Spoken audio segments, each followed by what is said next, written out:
Let me just turn then finally to the question of local. So the piece that we asked the students to read is a little old, from 2007, I guess, where you're kind of engaging with the local locavore movement, but then also the critics of it, like James McWilliams, who we actually interviewed for the course a little while back.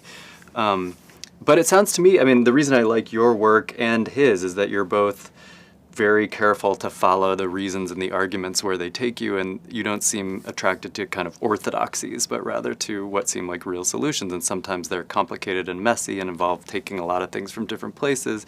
Maybe some GMOs in some contexts are okay. Maybe sometimes it's good to eat local, but it's not possible in all situations. So not a one-size-fits-all kind of picture.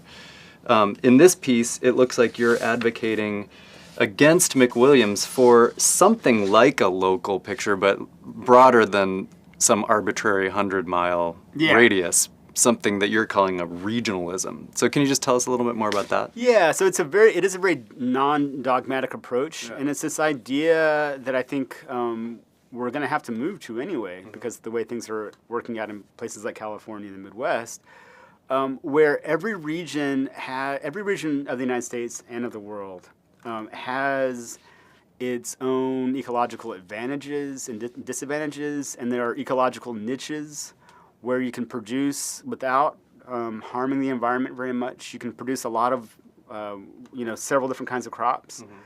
And so what I would like to see is moving to a system where, it kind of is this way in parts of Europe already, just the way things have evolved there. Yeah. Like when you go to a certain part of Italy or France, then you get, there's a certain kind of food that's adapted to that environment, and you expect it. You don't expect to go to the south of France and have the exact same food that you get in the north of France. Mm-hmm. It's a different set of ecosystems, and people don't go there expecting McDonald's sort of one-size-fits-all menu. They go there because it's particular and different.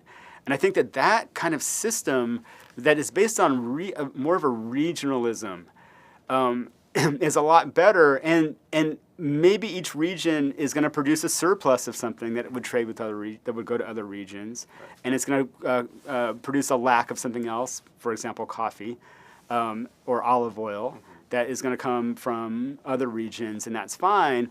But instead of kind of privileging this idea of one menu, one sort of dollar menu for everything, having these more of a regional-based food system. Like, in North Carolina, just as an example, the eastern part of the state has a very hot coastal climate, very hot summers, mild winters. The western part of the state is up in the mountains, so we have way milder summers and harsher winters. And something like broccoli, if you just take broccoli as a commodity, you can do year-round broccoli production in North Carolina, where in the hotter months it goes to the mountains, where broccoli doesn't like a lot of heat.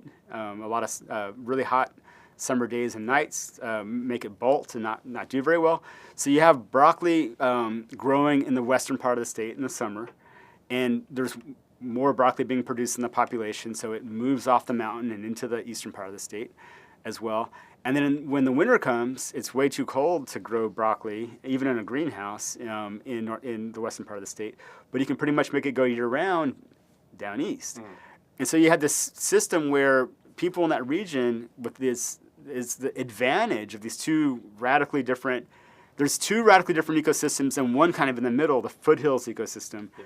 And you can just see that as an asset. And you can leverage that asset to have all different kinds of vegetables all year round. And so starting to think like that, like what are the ecological assets around us? What can we do here in this area? And importing what you can. Okay. So instead of importing everything. I mean, that's one of the things, like you go to farm country in the Midwest, and almost all the food that you're around probably the richest store of topsoil in the world. They import all their food. And so that doesn't make any sense. So no obsessive focus on the seasonal, the local, the right around here, but privileging that when you can, being willing to trade and bring stuff in a reasonable way when you can't. Yeah. Yeah, that seems like a nice, accurate solution rather than some sort of orthodoxy. Exactly.